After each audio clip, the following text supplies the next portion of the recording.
And we're back. Let's take a look at the American League East, also known for this simulated league as the Eastern Great Lakes or the Industrial Division, depending on how you want to think about it, as we're looking at Toronto, Cincinnati, Cleveland, Pittsburgh, and Detroit in this division. And this is going to be an interesting division because all of these teams, their roster in real life had a combined on-base percentage of 400 or greater. Cleveland at 418, Detroit at 417, among the best in the league. Cincinnati in the middle of the pack, Toronto and Pittsburgh toward the bottom, but both of them at 400, 401. The batting average, which again, I don't look at as much as on base, but the batting average, a little bit more of a range there. 335 for Cleveland, the best hitting team on paper. 330 for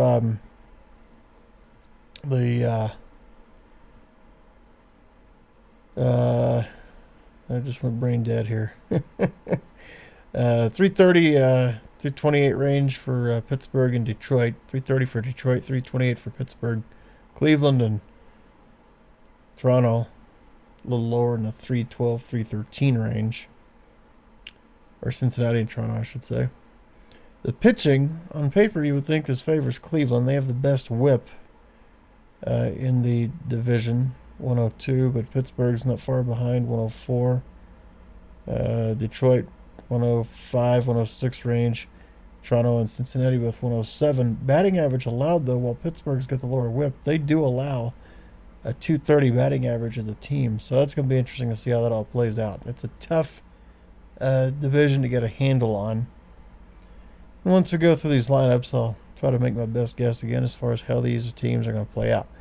Let's first start with the Toronto Blue Jays. Lots of part-timers in this division. There are 12 in all, at least one on every team. Toronto has two batters that were part-time Blue Jays that spent parts of their seasons with other big league teams. We'll talk about those in just a minute. The Toronto rotation, 1 through 5. Roger Clemens from the 97 club is the staff ace. Won a Cy Young that year. Jimmy Key from the 87 Jays is in the second spot, followed by Roy Halladay from 2008.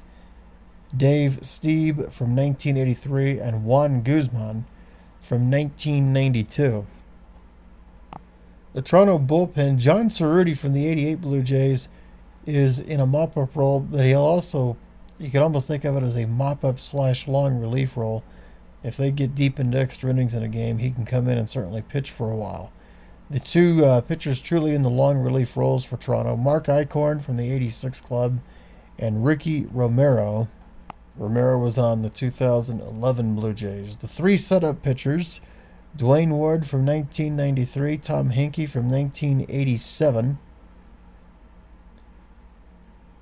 and Casey Jansen from 2013. The closer is B.J. Ryan, who was a Blue Jay in 2006. The Toronto lineup, two 1993 players are represented right off the bat. Roberto Alomar at second base leading off. John Olerud bats second. He's at first base. Carlos Delgado from the 2000 club will bat third at the designated hitter position. The cleanup spot will be occupied by Jose Bautista, and he'll be at third base from 2011.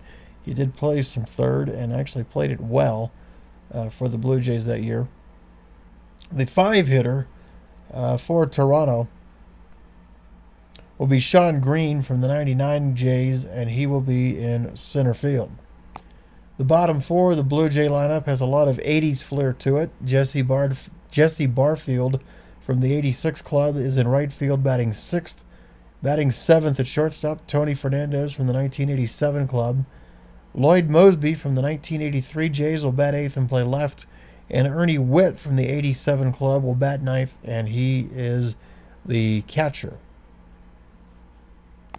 On the Blue Jay bench, Alan Ashby from the 1978 Blue Jays will be the backup catcher. He will certainly get some playing time because Ernie Witt had less than 500 at bats in 1987, and under the What If Sports salary structure, the way they rate the ability of the player, he's actually the highest rated player in Blue Jay history at the catching position. So Ashby is a backup catcher. He'll be joined by Shannon Stewart, the outfielder who made his debut for the Blue Jays in the late 90s. 1997, Stewart was on the Blue Jays, and he'll be a backup outfielder. He's also going to be a good pinch runner. The two part-timers that were Blue Jays, Juan Beniquez joined the Jays in a July 14th, 1987 trade with the Kansas City Royals. Beniquez, a versatile player, can play first, third, and the outfield. And then Frank Menachino, a versatile infielder, was acquired by the Blue Jays May 12th of 2004 in an acquisition from Oakland. And that'll round out the Jays on the bench. From Toronto, we'll now go take a look at the Cleveland Indians. And I think it's probably, could be argued, but the way the teams look, I tend to think this may be the best team in the division. The Cleveland club certainly has one of the better rotations in the division. The top two in particular. Addie Joss from the 1906 Cleveland Ball Club is the staff ace, and he's backed up by Louis Tiant from the 1968 Indians. Mike Garcia will be the third pitcher in the rotation from 1954, joined by C.C. Sabathia from the 2007 club and Sonny Siebert, who pitched for Cleveland in the 60s. His 1968 campaign is the season we're using, and he is the fifth and final part of that rotation. Cleveland has one mop-up pitcher, Al Gould from the 1917 club, and Steve Harkin, who pitched for the Indians in 71, is the only long reliever on this team. They have four setup pitchers. Actually, correction, 1970 on his season. That's not 71, 70. The four setup pitchers for Cleveland, Rafael Betancourt and Rafael Perez, both from the 2007 club, David Risk from the 2003 Indians, Bob Howery from the 05 club, and they make up the setup core, and Mike Jackson from 1998 is the Cleveland closer. The top of the Cleveland batting order certainly will make you harken back to their great success in the late 90s, as well as one of their historic all-time great players. The Cleveland order, Kenny Lofton from the 94 team will lead off and play center. Lou Boudreau from 1948 at shortstop hits second. Albert Bell from 1994 right field hits third. The cleanup hitter, Jim Tomei from the 2002 Indians. And in the 5 spot, Manny Ramirez, left field, and his season is being represented as 1999, I believe. Let me double check this. Correct, 1999 for Ramirez. The 6th spot is being held down by Al Rosen from the 1953 Indians. The 7 hitter, the first baseman, Lou Fonseca from 1929. Bobby Avila from the 54 Indians will hit 8th, play second. And Victor Martinez from the 2007 club will bat 9th and catch. On the Cleveland bench, we have 2 full-time Indians that spent all their big league season with Cleveland and Cleveland only as far as the big league portion is concerned. Andy Allenson from 1987, a backup catcher, and Bake McBride was with Cleveland in 82, backup outfielder with some speed. The 2 part-timers, Chris Gomez, 2007, a versatile infielder, and Miguel Delone from 1983, an outfielder with speed. The trade history on those two. Delone actually was traded by Cleveland on September 1st, 1983 to the White Sox, and they didn't keep him long. They sent him to Pittsburgh 6 days later. So 1983 officially was with 3 ball clubs, but he was up and down in the majors and minors with the Indians the first 5 months of the 83 season. Chris Gomez actually was a waiver claim, and the Indians picked him up on a waiver claim August 9th of 2007 from the Baltimore Orioles. So that'll give you the wrap-up on the Cleveland Ball Club. We'll now move on to the team with the most part-timers in the division. The Pittsburgh Pirates have 4, including 3 of the players on their bench who spent part of the season with another big league organization. And so let's take a look at that Pittsburgh club. The Pittsburgh rotation has an old school feel to it. Staff ace is Babe Adams, who was on the 1919 Pirates. The number 2 position, Jesse Tannehill, who was on the 1902 Pittsburgh staff. He'll be followed by Vern Law from 1959, Nick Maddox from 1908, and Doug Drabeck from the 1992 Pittsburgh club. Pittsburgh has no mop-up pitcher. They have 3 long relievers. Deacon Phillip from the 1910 Pirates will be the primary long man out of the bullpen. He'll also be joined by Garrett Cole, who had success as a rookie in 2013, and Jim Rooker, who was on the Pirates the year I was born, back in 1973. 3 setup pitchers on this staff, and that is a modern feel to that because it's involving a pair of 2013 pitchers, Jason Grilli and Tony Watson. Zane Smith from the 1990 Pirates, a part-time Pirate that year, is also in a setup role, and Mark Melanson from the 2013 Pirates is actually the closer on this team. I put him there over Grilli for one reason: more innings. He pitched over 70 innings. Grilli pitched 50 in 2013.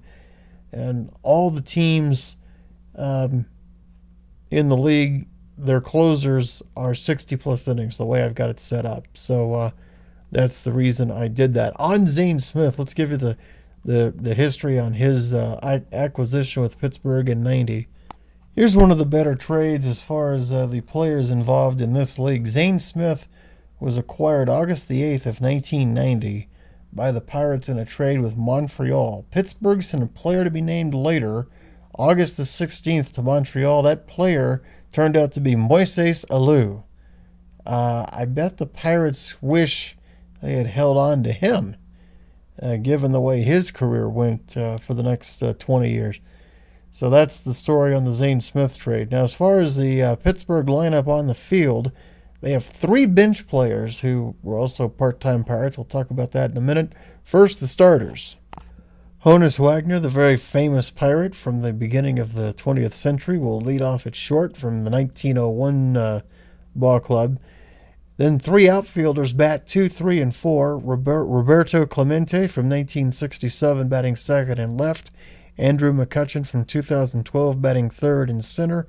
And Brian Giles from 1999 and right will hit cleanup. McCutchen had a little bit better of a sabermetric profile in 2012 than he did in 2013, even though he won the MVP in 13. So that's why I made the choice there. 5-hitter Willie Stargell, DH from 1973. Pittsburgh is a team, by the way, like a couple others, Boston, the Nationals, and the Angels, that don't have a true first baseman at first. They've got an outfielder at first base. And that player would be Ralph Kiner from the 1947 Pirates, an outfielder by trade. We'll have him at first base in this league. Gives them some more pop so they can keep up with the power hitting teams in the league. The 7-hitter from the 2000 Pirates, Jason Kendall, the catcher. The 8-hitter will be the 2006 third baseman, Freddie Sanchez, hit over 340. And Johnny Ray from the 1986 ball club, batting 9th at second base. The one player that Pittsburgh did not move at some point or obtain, I guess in this case, because all 3 were acquisitions that came during the season for them, was Ken Macha from the 77 Pirates, backup on this roster for first and third base. The 3 guys that came over in mid-season acquisitions, Possum Whitted, 1919 acquisition on August the 9th of that year in a deal with the Philadelphia Phillies, came to Pittsburgh, and he is a backup first baseman, first, second, third, and outfield, all over the place. Sean Dunston came to the Pirates August 31st of 1997. That was the waiver deadline to be on the postseason roster, as Pittsburgh was making a run to try and get to the Central Division title that year. They acquired him from the Cubs August 31st of that year. He is obviously primarily a shortstop. Obviously could play elsewhere, but shortstop is his profile. And Earl Smith is the backup catcher from the 1924 Pirates. He was acquired as a purchase from the Boston Braves on July the 14th of that year, way back in 24. Nobody in my recent family was even around at that point. So we're going way back here on that Pittsburgh bench. From there, let's go down the Ohio a little bit and take a look at the Cincinnati Reds roster. The Cincinnati Ball Club, their rotation's probably not their strong suit. All good pitchers, don't get me wrong, but when you compare their rotation, especially at the top, to what some of the other teams have, there is you worry a little bit about that.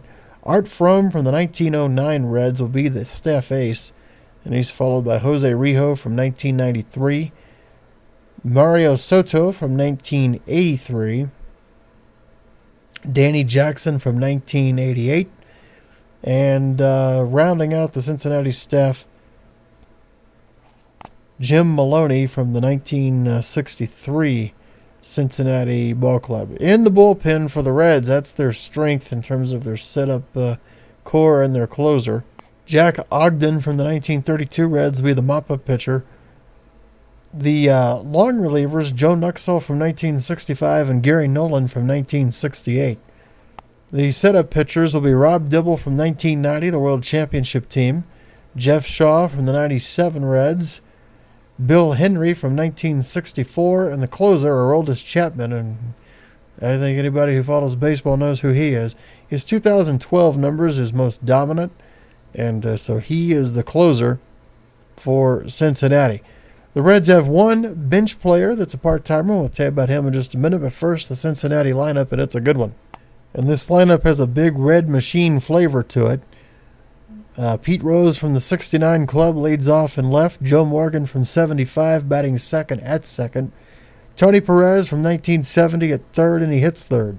Cleanup hitter Ted Klaczewski from 1954 with the DH in that number 4 slot. Batting fifth from the 77 Reds in right field, George Foster, who hit 52 homers. And he was the last player to hit 50-plus until Cecil Fielder did it in 1990. The decade of the 80s saw no 50-homer seasons. We came close. 87, McGuire and Dawson each hit 49, but no 50-homer years in the 80s. And so that's the top 5 in the Cincinnati order. And the bottom of this order is a good one. Johnny Bench from the 72 Reds will catch and bat 6th. Barry Larkin from the 96 club at short will hit 7th. The 8-hitter Joey Votto from the 2011 Reds at first base. And Sin-Shu Chu from 2013 batting 9th in center field. That shows you the depth of this lineup and why they're one of the better teams in terms of on-base percentage when you can have a guy with a 400-plus on-base batting at the bottom of the order. On the Cincinnati bench, I mentioned the one player that was a part-time Red. Bill Doran, the longtime Astro, was acquired on August 30th, 1990 for Cincinnati to finish their stretch drive to the division title and ultimately a world championship. That was the same day that the Astros made another trade. Larry Anderson for somebody named Jeff Bagwell. So the Astros were busy that day. The remaining backups on that Cincinnati bench, Joe Oliver, who was also in those championship Reds clubs, he was a catcher for them, and he's the backup catcher on this roster from their 1989 ball club. Rick Auerbach, a shortstop by trade from 1978, and they'll be joined by Tracy Jones, a speedy outfielder who was on the Reds' 1986 ball club. I think he later on ended up as a Montreal Expo, if memory serves. But Cincinnati 1986 for Jones, and that'll round out the roster for that ball club. Offensively, they're going to be one of the better teams in the league, so we'll see how they do. They did tie with the Nationals for the wild card the first go-around in simulations, and most of the teams in this division, particularly Cleveland, Cincinnati, and Detroit, all played really well in that league, so it's going to be really interesting to see how this division fares. And speaking of Detroit, that's the last club we have to look at. 3 part-timers on this ball club as well. 2 hitters and a relief pitcher. So let's tell you about that ball club. Detroit's got an interesting rotation, the top of which is anchored by Denny McLain from 1968, the last 30-win starter in the big leagues. I doubt we'll see that again because nowadays with the 5-man rotation, most guys only make 33 starts. Every once in a while you might see someone make a 35th start. Back in the late 80s, early 90s, even with the 5-man rotation, sometimes on an off day they'd skip the number 5 spot and go straight to the ace when they got back to playing, and so those guys would end up with a couple extra starts under their belt. You don't see that much anymore. Bob Welch, I guess, threatened to join that 30 club. He won 27 in 1990 on the Oakland club, but his sabermetrics weren't anything close to McLean, which tells you why the win statistic doesn't tell you everything you need to know about a pitcher. I'll save the rant for later on that. Anyway, the Detroit rotation. Denny McLain from 68 is the ace. Justin Verlander from 2011 follows him up in the 2 spot. And 3 through 5, they have Jim Bunning from 1957, Jack Morris from 1981. And to round out the Detroit rotation, you have Mark Fidrich from 1976. Joe Sparmer from 1966 is the mop-up pitcher for Detroit in the long relief role, and they've got some pretty good arms here. Juan Berenguer was on the Tigers in 1983, the flame-throwing Panamanian. He'll have the primary long relief role, and another pitcher known as Senor Smoke, Aurelio Lopez, was on the 81 Tigers. He will be the alternate in the long relief position in that Detroit bullpen. Kevin Saucier from the 81 Tigers will be one of the setup pitchers. Willie Hernandez from 1985 is in a setup role, and that's because they've got a better option in terms of the sabermetrics at closer. I'll explain that in a second. So Hernandez from 1985, Saucier from 1981 in those setup roles. They're joined by Terry Fox, who was in the Detroit organization late 50s, early 60s. His 1961 season qualifies him as a setup pitcher in my view. The closer is Doug Fister from 2011. You say, okay, well, he's a starter. Yes, but in 2011, most of his starting was done as a Seattle Mariner. Detroit acquired him later in the season. He only pitched about 70-some-odd innings for them. And so he is a closer based on that innings number because, again, only the Detroit part of his profile could be used on the roster. That trade from Seattle to Detroit took place July 30th of 2011. We have 2 more part-timers to tell you about on the Detroit bench. First, the starters. The lineup for Detroit, and there's some famous names on this team. Ty Cobb, 1917, center field leads off. 2-hitter will be the second baseman, Charlie Gehringer from the 1937 Tigers. 3-hitter will be Norm Cash from the 61 club, and he'll be at first base. Hank Greenberg will be a DH, his 1938 numbers being among his best, and he'll be in the cleanup position. Batting 5th, also from the 61 Tigers, will be Rocky Colavito. Colavito will be in right field. Al Kaline from the 59 Detroit Ball Club will be in left field batting 6th. Alan Trammell at shortstop from 1987 will bat 7th. The 8-hitter, George Kell from the 1950 Tigers at third base, and batting 9th, Bill Freehan, the catcher from 1968. On the Detroit bench, you have 2 guys that played only for Detroit in their given seasons. Jim Price, the backup catcher in 1967, and Camara Barti, 1999. He was an outfielder, a really fast guy. He just never really was able to develop the ability to hit, but man, he could run. Those are the 2 that were only with Detroit. The 2 part-timers for Detroit, Damian Easley from 1996. He was obtained on July the 31st of 96 in a deal with the California Angels. Very versatile player. Shortstop is his primary position, but he also played third, second, and the outfield. And the other part-time Tiger, Dick Jernert, acquired August 31st, 1960 in a purchase from the Chicago Cubs.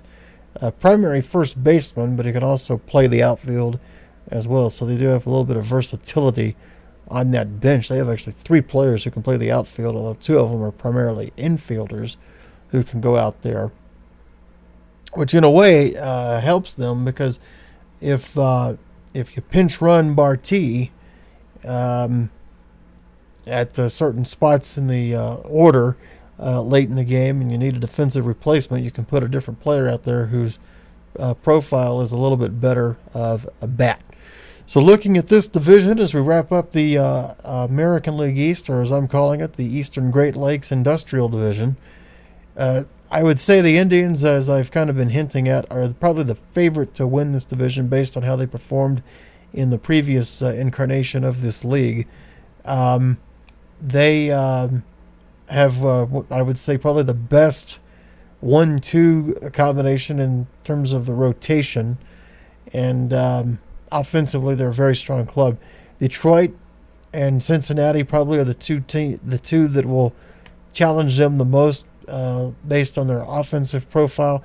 The pitching profile, I would say, out of all of them, favors probably Detroit.